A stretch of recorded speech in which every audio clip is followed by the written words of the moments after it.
De otro tema que tiene que ver con los servicios, los planes de autoahorro. Algunas empresas han desaparecido, han dejado a los ahorristas en la calle, en veremos, sin saber a quién reclamar, porque son empresas que no están radicadas en Paraná, algunas están radicadas en Buenos Aires, otras en Córdoba. Pero hay otro planteo hecho por quienes son suscriptores de planes de ahorro, sobre todo de planes de ahorro para compra de vehículos, que fueron a la justicia a reclamar por el elevado costo de las cuotas atadas al dólar. Una primera sentencia favorable a 100 ahorristas fue dictado por la jueza civil y comercial número 4 de Paraná, Elena Albornoz, que ordenó que las cuotas se congelen, que no se aumenten en forma periódica. Los afectados, la empresa de autoahorro, fue a la justicia a decir, bueno, ¿para cuántos? ¿Solamente para los 100? ¿Para todos los ahorristas? Ese tema lo va a definir otro juez ahora, ese juez civil y comercial número 9, Ángel Moya, dedicado al tema de quiebras en la justicia provincial, en la justicia civil y comercial. Pero ya hay una primera medida que beneficia a 100 ahorristas. Le dice la justicia, no puede seguir actualizando la cuota. La cuota empezaba con un monto, llegaba y llegaba actualizándose, se elevaba muchísimo. Bueno, la justicia dijo que hay que congelar, hay que frenar los aumentos constantes. Eso alcanza a 100 ahorristas. Pero ahora están pretendiendo que la medida alcance a todos los ahorristas. Este tema lo vamos a tratar enseguidita. Está en comunicación ahora con la radio pública de Paraná uno de los abogados que representa a los ahorristas. Se trata del doctor Lionel Rodríguez, que está en comunicación con la radio pública de Paraná. Doctor Rodríguez, Ricardo Leguizamón, Gonzalo Núñez, los saludan. ¿Cómo le va? Buenas noches, ¿cómo le va? Muy bien. Bueno, hubo una primera resolución de la jueza Elena Albornoz que benefició a 100 ahorristas de planes de ahorro que están reclamando por algo que los está hostigando. Tiene que ver con el aumento constante de las cuotas. ¿Cómo es que se llega a esta primera resolución judicial favorable? Sí, esto se enmarca en un proceso que interpusimos hace aproximadamente un mes, que es un amparo colectivo en el cual están involucradas 99 personas, como bien decía, en el cual se pide reestructurar el contrato y anular una cláusula que prevé esos contratos, que es de la actualización del valor de las unidades, que establece un valor móvil. Ese valor móvil, digamos, no tiene ninguna pauta o índice o ninguna posibilidad de atarlo a algo. Es decir, si el día de hoy la empresa decide cambiar el valor de la unidad para que mañana vaya el doble, no hay forma, digamos, los ahorristas están en una imposibilidad de defenderse de cualquier manera y la única opción que tienen es pagar la cuota o perder el plan. De modo tal que lo que nosotros le pedimos al juzgado es que revise ese contrato y que esta cláusula, que si bien va a seguir siendo móvil, quede atada a alguna variable. La que nosotros pedimos son los precios que AFIP tiene para esas unidades, que son los mismos que informa la fabricante. Ahora bien, el juez puede disponer otro. No obstante, en el marco de este amparo que recién te comenté así medio por arriba, se pidió que las cuotas que están pagando los ahorristas ahora se retrotraigan a abril del año pasado. Y subsidiariamente que se congelaran las cuotas que están pagando actualmente. ¿En promedio cuánto estaban pagando en abril del año pasado? La verdad que es muy difícil de determinar porque los casos son todos, si bien los afectan de la misma manera, a todos se les ha incrementado, depende del momento en que hayan ingresado al plan, en la cuota en la que vayan, el tipo de automotor que tenga. Pero lo cierto es que los incrementos... Dos medidas pidieron ustedes, que se retrotraigan a abril del año pasado y que se congelen. ¿Y qué resuelve en primera instancia la jueza Albornoz? La jueza de Feria resolvió que no hacía lugar a la primera medida, que era volver al año pasado, y se hizo lugar a la medida de congelar las cuotas. Pero eso alcanza solamente a los amparistas. Exactamente. Cuando se dictó esa resolución, se refería solamente a los actores, que son los amparistas. Nosotros hicimos un pedido de aclaratoria porque nuestro reclamo es colectivo y por lo tanto pretendíamos que afectara a todos los ahorristas de la provincia de Entre Ríos. El día de hoy, al mediodía, salió una resolución del juez de la causa, que es el juez Moya, en el cual estableció que no, que solamente a los ahorristas que habían iniciado la avenida, sin perjuicio de que más adelante, es decir, en el devenir de este proceso, cuando se establezca con precisión cuáles son los ahorristas y la clase, esta medida puede ampliarse a todos.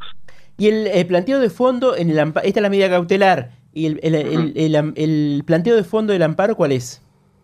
Es este que te decía al inicio, de anular esa cláusula y atarla a una pauta razonable, una pauta objetiva, es decir, que se pueda saber con cierta anticipación, por lo menos, cuál va a ser el valor de la cuota, porque lo cierto es que hoy los ahorristas se enteran el valor de la cuota que tienen que pagar cuando les llega el cupón, y sin ninguna explicación, es decir, no hay una explicación posible tampoco. Por ahí lo que se les informa en las concesionarias cuando van a reclamar es que es por el incremento del dólar. Claro. Sin embargo, en estos últimos meses que hubo un detenimiento de la moneda, de la divisa, perdón, no impactó de ninguna manera en las cuotas y al contrario, siguieron aumentando. Rodríguez, y en la demanda, ¿ustedes qué plantean, qué leyes están violando, en este caso las empresas, cuando realizan estos aumentos sin aviso? Sí, en primer lugar, la que rige específicamente los contratos, es una ley, es un decreto, perdón, del año 1943, que a su vez tiene una regulación más reciente por el cual se le atribuye facultades de control a la Inspección General de Justicia de Buenos Aires, y además las leyes de defensa del consumidor, que incluso hoy están constitucionalizadas, es decir, los derechos del consumidor están consagrados en la Constitución Nacional, y digamos, la violación pasa desde una falta de información al consumidor, hay un secretismo con el tema del valor de las cuotas, de no saber de dónde surge, y además la irrazonabilidad y lo abusivo del contrato en cuanto a esta cláusula de valor móvil.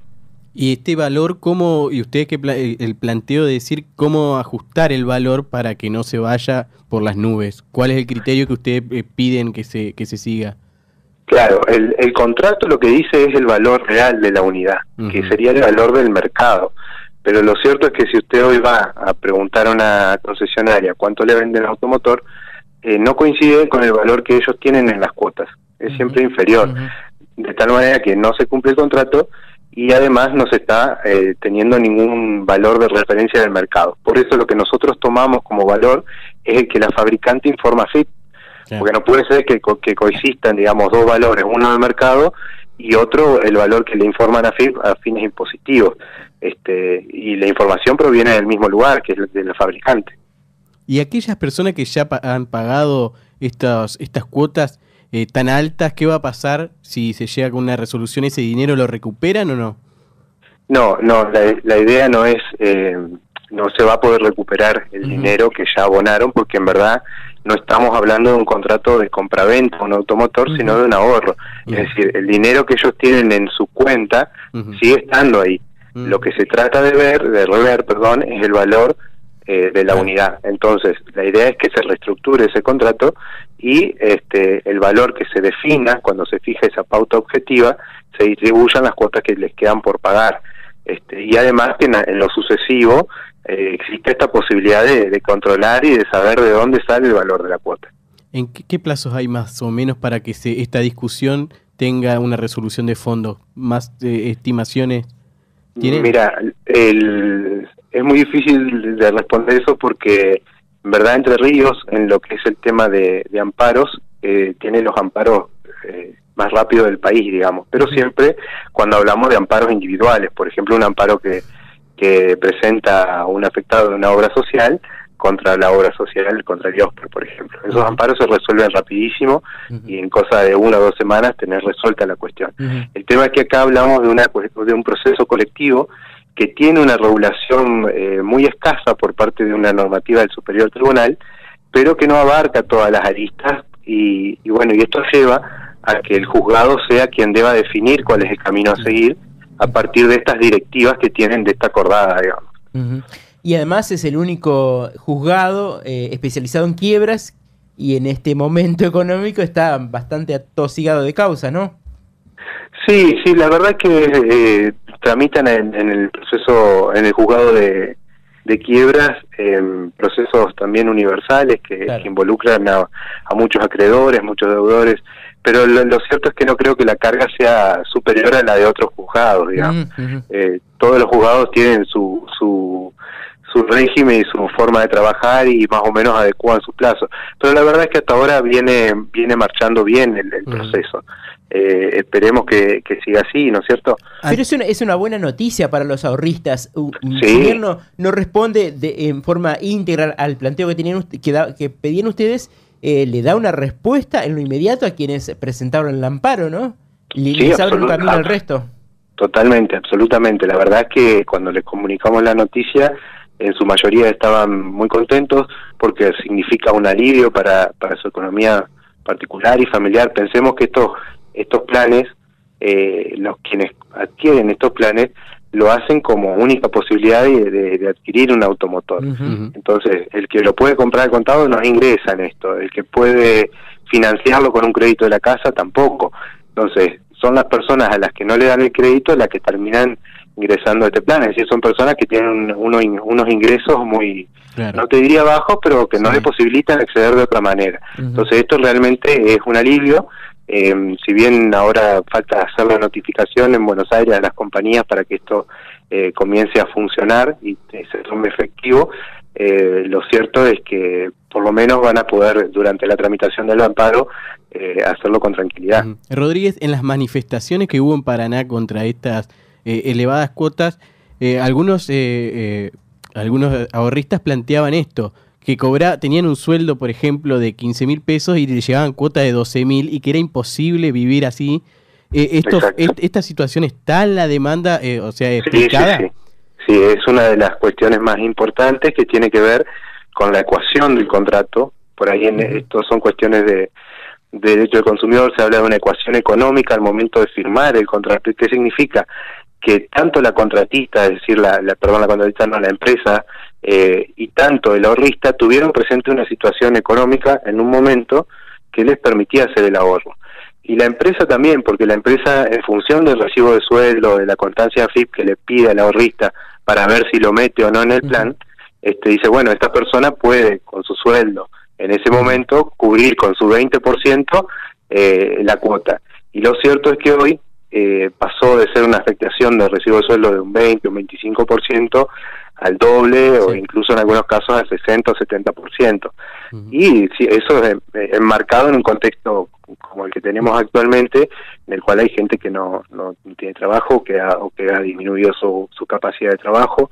Y también hay que tener presente esto que te decía hoy, que quienes ingresaron en este tipo de planes son personas que no podían hacer otra cosa, de tal manera que ahí te encontrás que hay jubilados, que hay docentes, que hay empleados públicos con ingresos bajos, con poca antigüedad en su trabajo y por lo tanto tampoco han visto recompuesto su salario en el tiempo que dura el contrato. Sabemos que los sueldos no han seguido de los incrementos y en estos casos es muy notorio. Bien.